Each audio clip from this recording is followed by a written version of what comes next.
సహస్ర murder కేసులో నిందిత బాలుడిపై SC ST atrocity case నమోదు చేయబోతున్నారు పోలీసులు.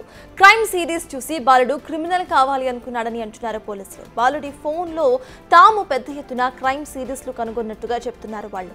అయితే నిందిత బాలుడు రాసుకున్న లెటర్కి సహస్ర హత్యకు ఎలాంటి సంబంధం లేదని అంటున్నారు అక్కడి పోలీసులు. ఒక ఇంట్లో చోరీకి ప్లాన్ చేయడం కోసమే ఈ లెటర్ రాసుకున్నట్టుగా తమ విచారణలో తేలినట్టుగా చెప్తున్నారు.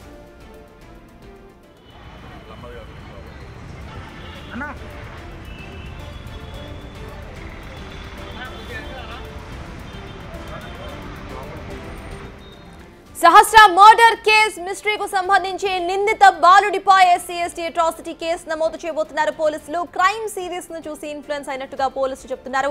తన ఫోన్ లో క్రైమ్ సిరీస్ కు సంబంధించిన అనేక సిరీస్ డౌన్లోడ్ అయి ఉన్నట్టుగా పోలీసులు గుర్తించినట్టు చెప్తున్నారు. అయితే ఆ లెటర్ కు సహస్రను మర్డర్ చేయడానికి ఎటువంటి సంబంధం లేనట్టుగా అక్కడ పోలీసులు చెప్తున్నారు. ఇక దీనికి సంబంధించిన పూర్తి అప్డేట్స్ మా ప్రతినిధి అనిల్ అందించడానికి సిద్ధంగా ఉన్నారు. అనిల్ చెప్పండి, ప్రెసెంట్ పోలీసులు ఇటు లెటర్ కు తాను సహస్రను మర్డర్ చేయడానికి ఎటువంటి సంబంధం లేనట్టుగా చెప్తున్నట్టు తెలుస్తోంది. అసలు ఇక్కడ సిచ్యువేషన్ ఎలా ఉంది? సహస్ర పేరెంట్స్ ఏమంటున్నారు? అప్డేట్స్ ఏంటి?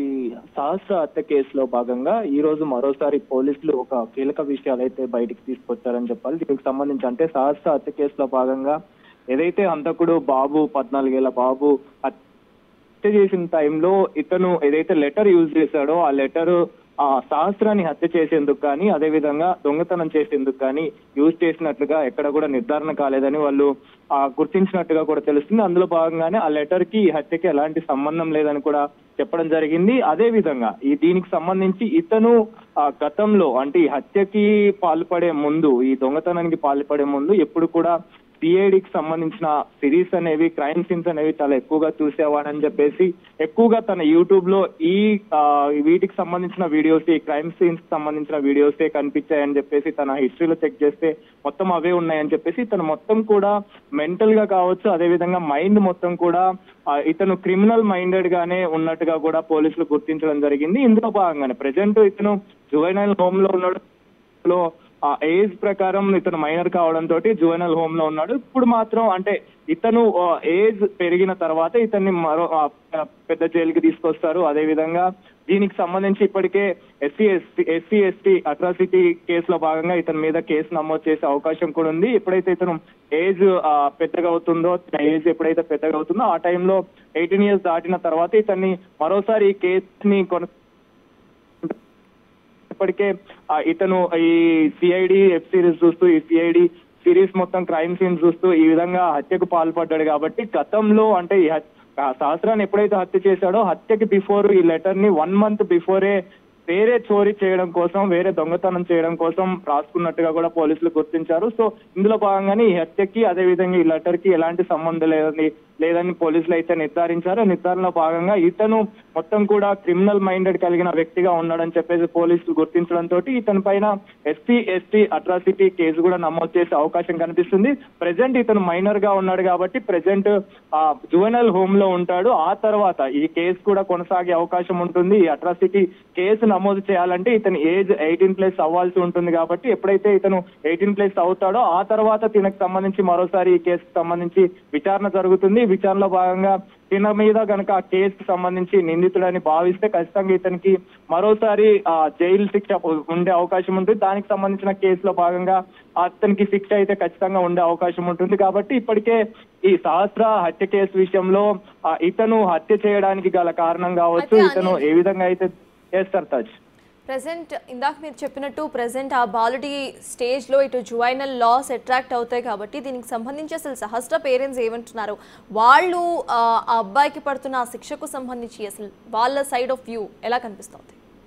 అంటే ప్రస్తుతానికి పేరెంట్స్ వర్షన్ కనుక మనం గమనిస్తే ఇతను మైనర్ గా ఉన్నాడు కాబట్టి తినకు పడే శిక్షలన్నీ కూడా ఇప్పుడు ఉన్న సిచ్యువేషన్ బేస్ చేసుకొని పేరెంట్స్ కూడా అదే వ్యక్తం చేస్తున్న పరిస్థితి. అంటే ఇతను మైనర్ కాదు, ఇతను మేజర్, ఇతను ఇలాంటి వాటికి పాల్పడుతున్నాడు అంటే ఖచ్చితంగా ఇతను క్రిమినల్ మైండెడ్ కలిగిన వ్యక్తే కాబట్టి తనకి ఖచ్చితంగా శిక్ష పడాలని చెప్పేసి వాళ్ళ వర్షన్ నుంచి ఉంది. కానీ ప్రెసెంట్ తను మైనర్ గా ఉన్నాడు కాబట్టి తను ఈ శిక్షని అనుభవించే అవకాశం ఉండదు. కాబట్టి పేరెంట్స్ కూడా అదే కోరుతున్నారు. ఇప్పుడు ప్రస్తుతం వీళ్ళు ఎస్సీ ఎస్టీ అట్రాసిటీ ఉండడానికి గల కారణం వీళ్ళు ఆ సామాజిక వర్గానికి చెందిన వాళ్ళు కాబట్టి, దళిత సామాజిక వర్గానికి సంబంధించిన వాళ్ళు కాబట్టి వేసుకొని కూడా ఇతని మీద కేసు అయితే నమోదు చేయడం జరిగింది. ఈ కేసులో భాగంగానే ప్రెసెంట్ ఇతను మైనర్ గా ఉన్నాడు కాబట్టి పెద్దగా అయిన తర్వాత తిన ఏజ్ ఎప్పుడైతే ఇంప్రూవ్ అవుతుందో, ఏజ్ ఎప్పుడైతే 18+ దాటుతుందో ఆ తర్వాత ఇతనికి ఈ కేసుకి సంబంధించి ఈ విచారణ అయితే జరుగుతుంది. కొనసాగింపు అనేది ఖచ్చితంగా ఉండే అవకాశం ఉంటుంది. అప్పుడు తిన మీద ఈ SC/ST అట్రాసిటీ కేసు అనేది నమోదయ్యే అవకాశం అయితే కనిపిస్తుంది. సర్తాజ్ తల్లిదండ్రులు కూడా అదే యాజ్ ఆఫ్ నౌ కేవలం SC/ST అట్రాసిటీ కేసు మాత్రమే నమోదైందా ఆయన మీద?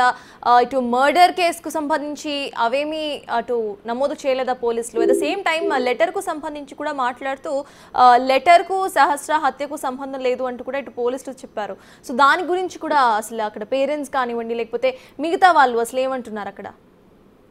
మర్డర్ కి సంబంధించి అతని మీద కేసు నమోదైంది కాబట్టి తనకి సంబంధించి రిమాండ్ కి తరలించడం జరిగింది. Remand in the sense juvenile home కి అయితే తరలించడం జరిగింది. జువెనల్ కోర్టులో ఎప్పుడైతే ప్రొడ్యూస్ చేసిన వెంటనే అతన్ని జువెనల్ హోమ్ కి తరలించాలని చెప్పేసి కూడా చెప్పడం జరిగింది.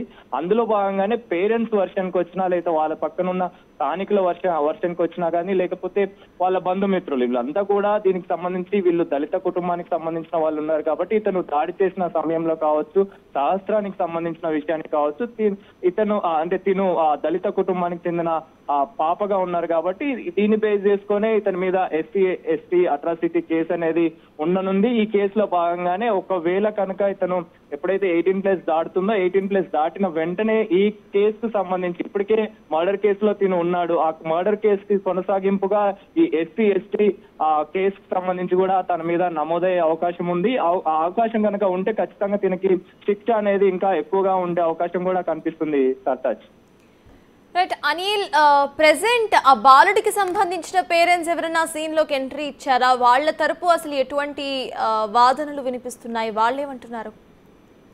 Voice break out. Right Anil, yeah ఓకేనా ఇప్పుడు వినిపిస్తుందా అనిల్? యా సో బాలుడి తరపున పేరెంట్స్ అసలు ఏమంటున్నారు? ప్రెసెంట్ జువైనల్ లాస్ అట్రాక్ట్ అవుతాయి కాబట్టి అసలు బాలుడి తరపు పేరెంట్స్ ఎలా రియాక్ట్ అవుతున్నారు? వాళ్ళు ఏమంటున్నారు?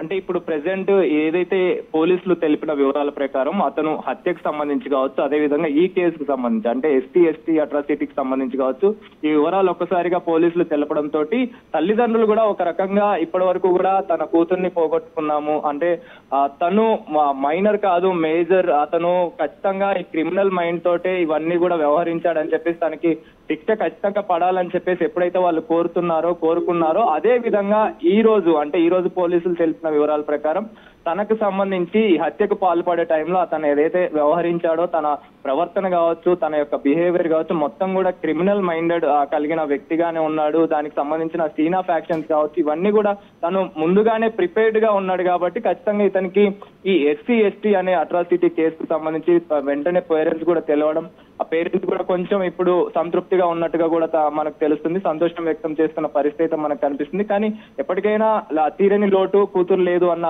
బాధ మాత్రం వాళ్ళకి ఖచ్చితంగా ఉంది. కానీ ఈ పాపని కోల్పోయామన్న బాధ మాత్రం వాళ్ళకు ఉంది. కానీ దానికి తగ్గ శిక్ష ఇతనికి కూడా పడాలి, ఖచ్చితంగా ఇతనికి కూడా కఠిన శిక్ష పడాలని చెప్పేసి వాళ్ళు కోరుకున్నారు. ఆ కోరుకున్న సమయంలోనే ప్రెసెంట్ పోలీసులు తెలిపిన వివరాల ప్రకారం ఇతనికి సంబంధించి ఇప్పుడు ప్రెసెంట్ ఇతను జువెనల్ హోమ్ లో ఉన్నాడు. జువెనల్ హోమ్ నుంచి తర్వాత తనకి ఎప్పుడైతే ఏజ్ ఇంక్రీజ్ అవుతుందో 18+ అవుతుందో ఆ తర్వాత ఖచ్చితంగా ఈ SC/ST అట్రాసిటీ అనే కేసు దీనికి వర్తించిన తర్వాత దీనికి ఈ కేసు అనేది కొనసాగింపు ఉంటుంది. దీనికి సంబంధించిన శిక్ష కూడా తిను అనుభవించాల్సిన పరిస్థితి అయితే కనిపిస్తుంది. Sartaj. Right, thank you Anil.